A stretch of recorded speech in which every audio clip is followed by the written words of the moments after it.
Assalomu alaykum barchaga. Sizlar bilan majburiy matematika bepul darslarimizni birinchi kunni davom ettiramiz. Demak, nima deyapti birinchi masalada? Bizda aytayapti, hisoblang deyapti, to'g'rimi? Bunday masalalarni biz odatda har doim qulay usulda, soddaroq, tezroq ishlashimiz kerak. Ya'ni bizda 283 qo'shilgan 546 qo'shilgan 817 qo'shilgan 554. Bunday masalani ishlashda biz ketma-ket qo'shib chiqishimiz ham mumkin. Ammo ko'p vaqtimizni yo'qotib qo'yganimiz uchun nima qilamiz? Ularni sodda va tezroq hisoblashimiz kerak. Sodda va tezroq hisoblash eng yaxshi yo'li nima? Oxiri 0 bo'ladigan qilib qo'yish. Unutmang, oxiri 0 bo'ladigan. 3 ga oldini qo'ysak 0 bo'lmaydimi? Demak, bu bilan nima qilishimiz kerak? Buni bitta guruhlashimiz kerak. Va bu bilan buni bitta guruhlab oladigan bo'lsak nima bo'ladi? Sodda va tezroq biz masalani ishlashimiz mumkin. 283 ga 817 ni qo'shadigan bo'lsak nima bo'ladi? Javobingiz bilaman 1100 bo'ladi. To'g'rimi? Ya'ni mana masalalarni qo'shishda ham qiynalayotgan bo'lsangiz nima qilishingiz kerak bunday paytda? Birma-bir ustma-ust katta-katta qo'shishingiz kerak bo'ladi. Xo'p, 546 ga 554 qo'shsak ham 1100 degan javobni olamiz. 1100 ga 1100 qo'shadigan bo'lsak nima bo'ladi? 2200 degan javobni olamiz va to'g'ri javob nima bo'ladi? B bo'lar ekan. Tushunarli bo'ldimi? Ya'ni bunday masalalarni biz imkon qadar og'zaki va tezroq ishlab ketishimiz kerak. Chunki vaqt kam bo'ladi. Qolgan masalalarga vaqt qoldirishimiz kerak. Yaxshi. Ikkinchi masala nima deyapti bizda? Ikkinchi masala hisoblang deb aytilgan ekan, to'g'rimi? Xo'p, bunday hisob kitoblarga biz har doim nimaga e'tibor berishimiz kerak? Bunday hisob kitoblarda biz minus bilan ishoralarga e'tibor berishimiz kerak. Ya'ni bizda aytayapti -1 qo'shilgan -2 qo'shilgan -3, to'g'rimi? Qo'shilgan -4 qo'shilgan nima bo'lyapti? -5 bo'lyapti, to'g'rimi? Xo'p, xuddi shunday -5 dan qolganini men yozmay turaman. Pastda nima? 1 bor, pastdan 2 bor, 3 bor, 4 bor, 5 bor. Hammasi nima? Qo'shish amali bilan. Qolganlari nima bo'lyapti? Qolgani -6 yana qo'shilgan, to'g'rimi? -6 qo'shilgan -7 qo'shilgan -8 qo'shilgan -9, to'g'rimi?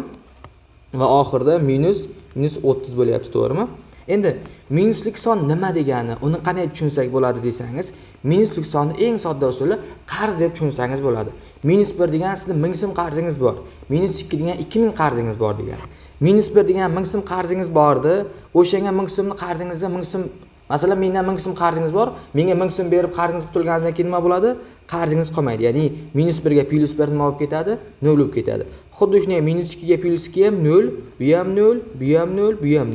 Ya'ni ular hammasi qisqarib 0 bo'lib ketadi. To'g'rimi? Boshqacha aytadigan bo'lsak, 1 dan 1 ayirsak nima bo'ladi? 0. 2 dan 2 ni ayirsak 0, 3 dan 3 ayirsak 0, 4 dan 4, 5 dan 5, hammasi 0 bo'lib ketdi. Demak, bularni biz nima? Soddalashtirib yo'qotib yubordik. Faqatgina nima qoldi bizda? Bular qoldi. Yaxshi. Endi bularni ham qarz deb tushunsak bo'ladi. Masalan, 6000 qarzing bor, ya'ni 7000 qarz bo'lding, 8000, 9000. Jami necha pul qarz bo'lding desang, 30000 qarz bo'lding deydi. Endi buni yana bitta matematik jihatdan qaraydigan bo'lsak, agar ishorali bir xil bo'lgan sonlarni qo'shayotganimizda, hamma sonni qo'shib, o'sha ishorani yozib qo'yamiz oldiga deymiz. Hammasining ishorasi qanday? Minus. 6 ga 7 ni qo'shamiz, 13, 13 ga 8, 21, 9 ni qo'shsak 30 bo'ladi. Demak, javob -30 bo'ldi. Endi qavs oldidagi, agar qavs oldida ishora plus bo'ladigan bo'lsa, qavs shu turishda tashlab yuborsak bo'ladi. Agar qavs oldidagi ishora minus bo'ladigan bo'lsa, qavs ichidagi har bitta amal nima bo'ladi? Teskarisi bo'lib chiqadi. Ya'ni minus turibdi oldiga, demak minus teskarisi nima?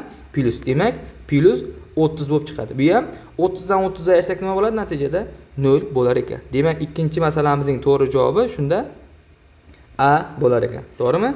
Yaxshi. Endi keyingisiga o'tadigan bo'lsak, keyingi masalamiz bu 3-masala bo'ladi. 3-masala. Nima deyapti 3-masalada? Bizga tengsizlik berilgan ekan, ya'ni -10.7 dan katta x kichik 5.10 ekan. To'g'rimi? Tengsizlikni qanoatlantiradigan eng kichik butun son nechaga teng deb so'rayapti. To'g'ri? Mana bu biz birinchi nima? A2 sonlar o'qinchisiman. Bu A, mana bu x. Bu A2 sonlar o'qi.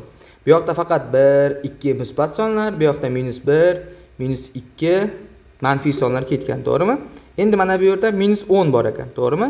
-10 dan bu yoqda nima? -10.7. Ya'ni -10 dan kattaroq son. Bu yerda mana bu yerda 5 bo'lsa, 5.10 dan bundan salgina katta, 6 dan kichik. Demak, shu oraliqda bizda nima bo'lyapti? Shu oraliqdagi sonlarni topishimiz kerak. Ya'ni x shu oraliqda yurar ekan aylanib. Endi biz nima qilishimiz kerak? Shu oraliqda bo'lsa, shu tengsizlikni, ya'ni shu oraliqdagi x larni eng kichigini toping. Eng kichik butun x ni toping deyapti. Tengsizlikni qanoatlantiradigan. Tabiiyki bu yoqdagi hammasi manfiy sonlar, musbat sonlar, katta sonlar. Demak biz manfiylar orasida qidirishimiz kerak. Buni shunday borib nima qilamiz? Tabiiyki -10 da to'xtaymiz. Ya'ni -10 shu tengsizlikni qanoatlantiradigan sonlar orasida eng nimasi kichigi bo'lar ekan. To'g'rimi? Demak x teng -10 degan javobni olsak bo'ladi. Mana bu yoqda -5, -2 lar nima bo'ladi? Ular hammasi -10 dan katta sonlar. Chunki sonlar o'qida barcha sonlar chapdan o'ngga qarab kattalashib boradi. Ya'ni manfiy sonlar ham cheksiz, musbatlar ham cheksiz. 0 dan boshlab 1, 2 deb hammasi o'ngga qarab kattalashib boraveradi sonlar. Shunday kattalashib boradi. Demak, to'g'ri javob -10 va 3-chining to'g'ri javobi B bo'lar ekan. Endi, yaxshi, endi 4-masalaga keladigan bo'lsak, nima deyapti 4-da? Bizda proporsiyani bo'lsa, x noma'lumni toping deyapti. Xo'p, yaxshi. Bizda avvalo tenglama haqida qisqacha aytsam, tenglama degani noma'lum qatnashgan tenglik, x bor narsa. Unda ikkitagina qoida bor. Plus minusga o'zgaradi, tenglikda bir tomonda plus bo'lsa, bu yoqqa minus bo'lib o'tadi. Minus bo'lsa plus bo'lib o'tadi. Ko'paytirish bo'lsa, bo'lish bo'lib o'tadi. Bo'lish bo'lsa, ko'paytirish bo'lib o'tadi. Tushundik-a? Ha, yaxshi. Endi proporsiya dedik. Proporsiya nima degan? A taqsim B teng proporsiyani qishloqcha aytgandan bo'lsak, sendan ugina, mendan bugina desak ham bo'ladi. Proporsiyani ishlash eng yaxshi usuli, sodda usuli kapalakcha qoidasini qo'llasak bo'ladi. Ya'ni A ni A ga ko'paytirsak nima bo'ladi? A ko'paytiruv AB teng x ko'paytiruv B bo'ladi. AB degani ham o'rtasida ko'paytirish bor, endi yozilmaydi-da, harflar o'rtasida bo'lgani uchun. Xo'p, ko'paytirish teskarisi nima deb o'rgandik? Bo'lish deb o'rgandik. Demak, nima qilamiz? A ko'paytiruv B bo'luv B bo'lar ekan, teng x. B ni B ga bo'lsak nima bo'ladi? 1 bo'lib ketadi. Demak, x teng A ko'paytiruv A bo'lar ekan. Bu degani x teng nima bo'ladi? A kvadrat bo'ladi. Ya'ni ikkita o'zini o'ziga ko'paytirsak, harflarni uning kvadrati bo'lar ekan. Demak, to'g'ri javob nima bo'ladi shunda? A bo'lar ekan. Endi A ko'paytiruv B 0 dan farqliligi nimaga kerak desalaring, mana bu, ya'ni maxrajdagi ifoda 0 dan farqli bo'lishi shart. Shuning uchun A ko'paytiruv B 0 dan farqliligi bizda aytib o'tishi shart bo'ladi. Agar aytmasa nima bo'ladi desangiz, bu yerda matematik jihatdan xatolik bo'lgan bo'ladi. Yaxshi, keyingi savol. 5-tenglamaga qaraydigan bo'lsak nima bo'ladi? 5-tenglama ham xuddi tepadagidek proporsiyadan ishlasak bo'ladi. 3 - x teng 4, 5 plus x. Biz bu yerda tabiiyki x teng emas 3 va x teng emas -5 degan narsalarni bilishimiz kerak. Nega? Chunki har doim kasrlarda kasrning maxraji hech qachon 0 ga teng bo'lmaydi. 0 ga teng bo'lsa, ma'noga ega bo'lmas bo'ladi.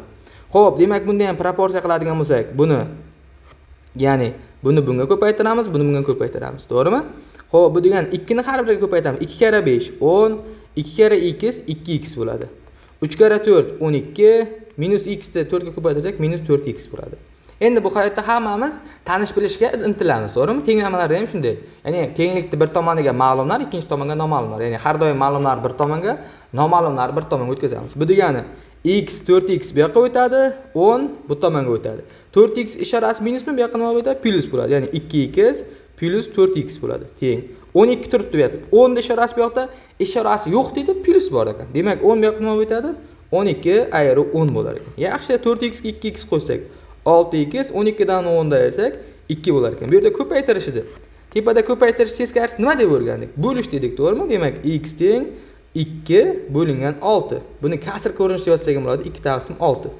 Qisqartirsak ham bo'ladi, ya'ni kasrning surat maxrajini 0 dan farqli bo'lgan bironta songa bo'lsak ham bo'ladi. Ya'ni tepa past 2 ga bo'lsak 1 taqsim 3 degan javob olar ekanmiz. 1 taqsim 3 degan javob bormi? Ha, to'ppa-to'g'ri.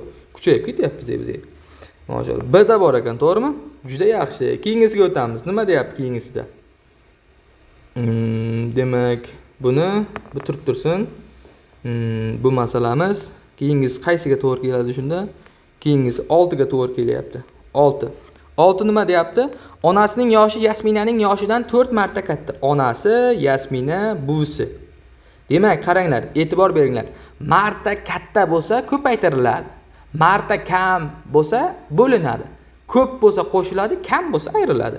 Marta katta deyapti, men ko'paytirar ekanmiz. Yasminaning yoshini bilmaymiz, x dek. Onasiniki undan 4 marta katta degani 4x, 4 barobar degani. Buvisi degani Yasminaning onasidan 2 marta katta, ya'ni 4x dan 2 barobar katta degani 4x 2 ga ko'paytiradigan bo'lsak nima bo'ladi? 8x bo'ladi. Ha, yaxshi. Endi keyingisiga o'tsak, nima bo'ladi bizda? Onasining yoshi nechida ekan? 32 da ekan. To'g'rimi? Ko'paytirish bo'lib turibdi. Ko'paytirish teskarisi nima dedik? Tenglamalarda bo'lish dedik, to'g'rimi? Demak, x nimaga teng bo'ladi? 32 ni 4 ga bo'lsak 8 ga teng bo'lar ekan. Demak, x topdik.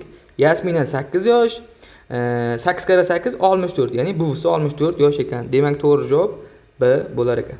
Tushunarli bo'ldimi? Yaxshi, endi 7-masalada nima deyapti? 7-da 1 2 3 4 5 6 ta. Ya'ni 6 ta turli tangalar bor. Endi ulardan birini ko'pi bilan necha xil usulda tanlash mumkin deyapti. O'sha tanga mana bu bo'lib qolishi mumkinmi? Bir xil usul. O'sha tanga bu bo'lib qolishi mumkinmi? Ikki xil usul. Bu tanga o'sha tanga bu bo'lishi mumkin? 3 xil. Buchi 4 xil, buchi 5 xil, buchi 6 xil. Bu kombinatorikaga oid masala deyiladi va eng sodda holati. Ya'ni necha xil usulda tanlash mumkin deyilgan bo'lsa, 6 xil usulda, nechta tanga bo'lsa, shuncha usulda tanlash mumkin bo'ladi. Kelishdikmi? Demak, to'g'ri javob 6 bo'lar ekan. Endi 8-si nima deyapti bizda? 1 ar, ya'ni 1 sotix necha metr kvadrat deyapti. Endi juda sodda masala, o'lchov birliklariga kiradi. Buni uzoqqa bormaymiz, uyda, qishloqda. Sizda necha sotix tomorqangiz bor uyingizda? 5 sotix, 10 sotix, 1 sotix, 2 sotix. To'g'rimi? Domda yashasangiz sotix emas, masalan. Endi o'sha agar sizda 1 sotix tomorqangiz bo'lsa, 1 sotix degani qancha masofani 1 sotix deysiz? Uydagi dadangizdan so'rab ko'ring. 1 sotix degani bo'yi bilan eni 10 ga 10 bo'lish kerak. Ya'ni 10 ga 10, 10 ga 10. Ya'ni 10 metrga 10 metr bo'lsa, uni nima deymiz? 1 sotix deymiz, ya'ni 1 ar deymiz. Bu degani buni yuzasi nimaga teng? 10 ga 10. To'rtburchak yuzasi bo'yiga enini ko'paytmas. 10 kara 10 100 bo'ladi, to'g'rimi? 100 metr kvadrat bo'ladi. Chunki bu ham metr, bu ham metr, ikkalasi metr kvadratni beradi, to'g'rimi? Demak, 1 sotix necha metr kvadrat bo'lar ekan?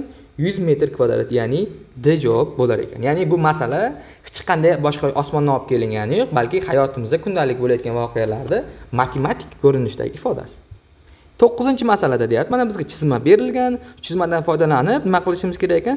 Bo'yalgan yuzani topishimiz kerak. Uning uchun nima qilamiz? Eng osoni chizmani nima qilamiz? To'ldirib olamiz. Chizmani to'ldirib oldik, to'g'rimi?